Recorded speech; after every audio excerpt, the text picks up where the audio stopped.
भारत द्वारा बार बार मुंह की खाने वाला पाकिस्तान अब भारत के राष्ट्रीय सुरक्षा सलाहकार को मारने की योजना पर काम कर रहा है। जैश के आतंकी ने स्वीकारा है कि पाकिस्तान के निशाने पर भारत के राष्ट्रीय सुरक्षा सलाहकार अजीत डोभाल हैं और इसके लिए वो अपने आतंकियों को तैयार कर रहा है। जम्मू कश्मीर के जॉइंट ऑपरेशन के तहत पकड़े गए सरगना हिदायतुल्लाह मलिक अजीत डोभाल के घर और दफ्तर दोनों जगह नजर रखा हुआ था। नमस्कार, मैं विक्रांत थर्डक आपको बताने जा रहा हूं कि कैसे अब पाकिस्तान भारतीय राष्ट्रीय सुरक्षा सलाहकार अजीत डोभाल को ही अपने रास्ते से हटाने के लिए आतंकी भारत भेज रहा है।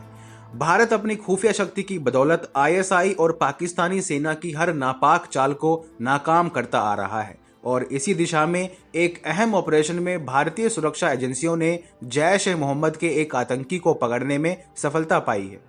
उससे पूछताछ में जांचकर्ता तब हक्के बक्के रह गए जब पकड़े गए आतंकी ने अपनी स्वीकारोक्ति में बताया कि उसका प्रमुख निशाना कोई और नहीं बल्कि भारत के धाकड़ एनएसए अजीत डोभाल थे।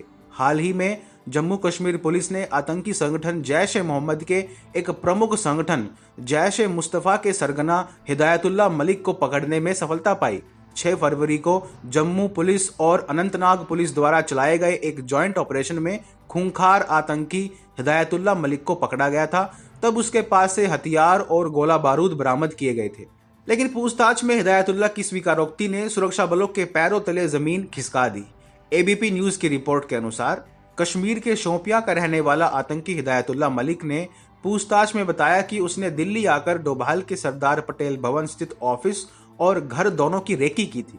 यही नहीं, आतंकी ने खुलासा भी किया है कि उसने बाकायदा सुरक्षा में तैनात सीआरपीएफ की तैनाती से जुड़ी अहम जानकारियां अपने पाकिस्तानी आका को भेजी थी। अधिक चौंकाने वाली बात यह है कि आतंकी हिदायतुल्लाह ने रेकी के दौरान अजीत डोभाल के घर और दफ्तर दोनों जगह की वीडियो भी बनाई थी, जिसे व्हाट्सएप के जरिए अपनी पाकिस्तानी आका को भेजी थी। सरकार के सूत्रों ने बताया कि इस आतंकी ने दिल्ली और जम्मू कश्मीर में कुछ महत्वपूर्ण रक्षा व्यवस्था की भी रेकी की थी।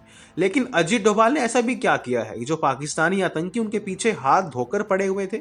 दरअसल जब से उन्होंने राष्ट्रीय सुरक्षा सलाहकार की कमान संभाली है, तब से उन्होंने अन्य सुरक्षा सलाहकार की तुलना में काफी आक्रामक रुख अपनाया हुआ है। चाहे मणिपुर में आतंकी हमले के पश्चात म्यांमार के साथ मिलकर आतंकियों का सफाया करना हो या फिर उरी हमले के पश्चात सेना को सर्जिकल स्ट्राइक करने की छूट देना हो, आतंकियों के विरुद्ध मोर्चा खोलने में अजीत डोभाल ने कभी हिचकिचाहट नहीं दिखाई। एबीपी न्यूज की रिपोर्ट में आगे यह बताया गया कि उरी और बालाकोट में भारतीय स्ट्राइक के बाद से ही लगातार पाकिस्तानी आतंकी गुट अजीत डोभाल के खिलाफ साजिश रच रहे हैं। आतंकी हिदायतुल्लाह मलिक ने बताया कि 24 मई 2019 को वो इंडिगो की एक फ्लाइट से दिल्ली पहुंचा था और बाकायदा एनएसए के घर और दफ्तर की रेकी की थी। पुलवामा आतंकी हमले के दौरान भी मलिक ने रेकी की थी। तब उसने आतंकी समीर अहमद डार के साथ वर्ष 2019 में गर्मी के समय सांबा सेक्टर सीमा क्षेत्र में रेकी की थी। अहमद डार वही है जिसे 21 जनवरी 2020 को पुलवामा आतंकी हमले में शामिल होने के आरोप में गिरफ्तार किया गया था। ऐसे में हिदायतुल्लाह मलिक की स्वीकारोक्ति न सिर्फ ये बताती है कि कैसे भारत की सुरक्षा के लिए अहम लोग अब भी पाकिस्तानी आतंकियों के निशाने पर हैं, और ये भारतीय सुरक्षा एजेंसियों के लिए भी एक स्पष्ट संदेश है, सावधानी में कोई ढील न बरती जाए।